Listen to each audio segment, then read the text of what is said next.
they don't do it. And you think, well, they're just disobeying me. Very unlikely. That's my mantra that I use with kids as well, that Mhm. even when they're being very disobedient or the things that we fight with, it's usually not because they won't do something. It's because in that moment, they actually can't. We know these boundaries so well, and when we're strong-willed, we come in with that ability to say, no, this is too much. Or a child who comes home from kindergarten, that was with children all day, like as a parent, and that's why our approach is incredible, that we help them to allow them their space when they need it, because if they don't, it's going to lead to the tantrums and the meltdowns. So what are your thoughts? I love that. I think that when we're little and we don't have all these influences from the outside and we're kind of just our core self, we're so sensitive to our needs, our psychological, our physical needs. That's why when you're a baby, you've got cry. And that's what you do. I need something, I cry, and hopefully someone's going to figure it out.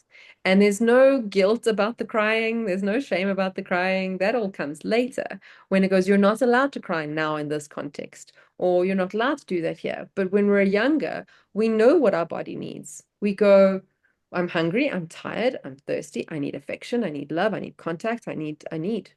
And then we get older and as we grow up as children, depending on, your situation, you're often, that goes back to that attachment versus your autonomy. You're told that your needs aren't right, or they're not relevant, or they're not as important as maybe somebody else's. And so you learn other ways to fill those same needs, but they're not potentially all that healthy. Yeah. And so I think getting back to that core thing where there's the book I think it's also Mate that where when the body says no, Yeah, um, yeah. and it's that thing where everything is saying no, but I can't because of all these other psychological pressures. And so getting back to that and recognizing that my child very often, and this is something that I have as a mantra. So I started before I was doing children, I'm an animal behaviorist and I work with animals, and they don't have any of these other dramas and social complexities that we have that we convolute our brains with. So when I look at an animal, so I've been trained to look at animals as being very honest with their feelings. They either like it or they don't. They either feel safe or dangerous. They don't have really any malice. All that stuff is all anthropomorphism. We put that on them. There's It, no evidence say that that again. animals anthropomorphism. What It's does a that mean? it's attributing human psychological traits onto animal behavior. Oh, we do So, that. for example, there's no evidence that animals can actually feel, well, for example, dogs can feel jealous. But we always say, well, that one's jealous of that dog because that Ah, one's got the bone, that one. And it might be jealousy, but it also could just be want.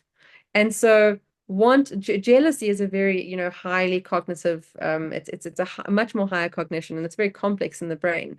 And so maybe it's not jealousy. Let's maybe kind of whittle it down to maybe it's just sadness. Mostly what we can be sure of with animals is that they either feel safe or dangerous. The okay. end. That we know for sure. And so when I look at an animal not being able to do something, so let's say you're trying to train your dog to sit, and you say sit, and they don't put their bum down. So you've trained them already, they know how to do it, and then you go to a different context and you say sit, and they don't do it. And you think, well, they're just disobeying me. Very unlikely because dogs don't kind of know what disobedience is. What they're most likely doing is that they're very aware of their environment and that in this new environment they don't know what the word SIT means and the context of it, so they don't know to put their bum down. Once they're kind of maybe more regulated, and then you say sit, and they go, oh wait, oh I recognize that. Then they might put their bum down. You give them a treat, and they go, okay, I've got that, and that generalizes that kind of behavior. So it's very unusual that a dog or a cat or any animal won't do something. It's usually that they can't. Because in this context, I'm not able to do it. And that's my mantra that I use with kids as well, that Mhm. even when they're being very disobedient or they're being mischievous or they're misbehaving, whatever or just any adjective that you want, disrespectful, uh, there's a word that I'm trying to think of. Um, resistant, anything that's just like the things that we fight with, Yes. it's usually not because they